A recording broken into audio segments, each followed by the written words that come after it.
رمضان میں بھوک پیاس کے خوف سے روزے نہیں رکھنے والوں کے لیے عبرت والا واقعہ۔ زندان کے اندھیروں میں کئی دن اور رات گزر جانے کے بعد ایک دن امام حسین علیہ السلام کی لاڈلی بیٹی جناب معصومہ سلام اللہ علیہا نے اپنے بھائی امام زین العابدین علیہ السلام کے پاس جا کر ایک سوال کیا، بھیا سجاد، آپ امام وقت ہیں اور امام وقت ہر علم سے آراستہ ہوتا ہے۔ میں آپ سے ایک سوال کرتی ہوں، آپ مجھے بتائیں پیاس میں کتنی منزلیں ہوتی ہیں؟ جناب معصومہ کا یہ سوال سن کر جناب عالیہ سلام اللہ علیہا تڑپ گئیں۔ آگے بڑھ کر معصومہ کو گود میں اٹھایا، پیار کیا اور کہا کہ میری بچی تو ایسا کیوں پوچھتی ہے؟ امام سجاد علیہ السلام نے کہا، پھوپھی اماں، معصومہ نے یہ سوال اپنے وقت کے امام سے کیا ہے اور مجھ پر لازم ہے کہ میں اس سوال کا جواب دوں۔ امام نے فرمایا، بہن معصومہ، پیاس کی کل 4 منزلیں ہوتی ہیں۔ پہلی منزل وہ ہوتی ہے جب انسان اتنا پیاسا ہو کہ اس کی آنکھوں سے دھواں دھواں سا دکھائی دے اور زمین اور آسمان کے درمیان کوئی فرق محسوس نہ ہو۔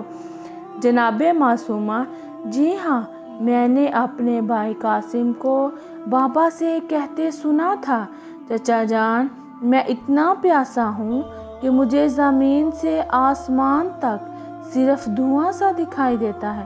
امام سجاد علیہ السلام نے پھر فرمایا، پیاس کی دوسری منزل یہ ہے کہ جب کسی کی زبان سوکھ کر تالو سے چپک جائے۔ جناب معصومہ، جی ہاں، جب بھائی اکبر نے اپنی خشک زبان بابا کے دہن میں رکھ کر باہر نکال لی تھی اور کہا تھا، بابا آپ کی زبان تو میری زبان سے زیادہ خشک ہے، پھر شاید میرا بابا پیاس کی دوسری منزل میں تھا۔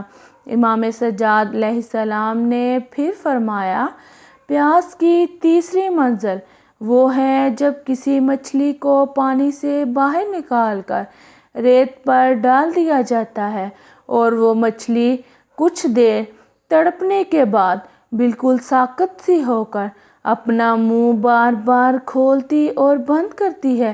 جناب معصومہ، ہاں، جب میرے بابا نے بھائی علی اصغر کو کربلا کی جلتی ریت پر لٹا دیا تھا تو اصغر بھی ویسے ہی تڑپنے کے بعد ساکت سا تھا اور اپنا منہ کھولتا تھا پھر بند کرتا تھا۔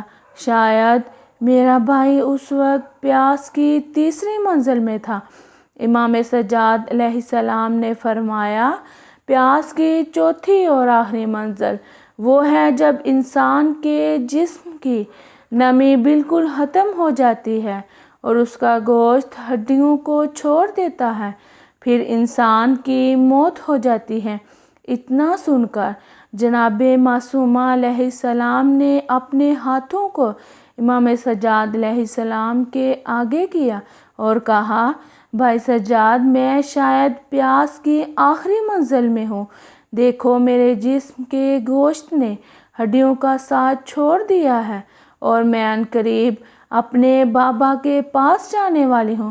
معصومہ کے یہ الفاظ سن کر قید خانے میں ایک کہرام برپا ہو گیا۔ اب ہم اندازہ لگا سکتے ہیں کہ ہم روزے میں پیاس کی پہلی منزل تک بھی نہیں پہنچتے۔ افسوس، پھر بھی بہت سے لوگ روزہ نہیں رکھتے ہیں۔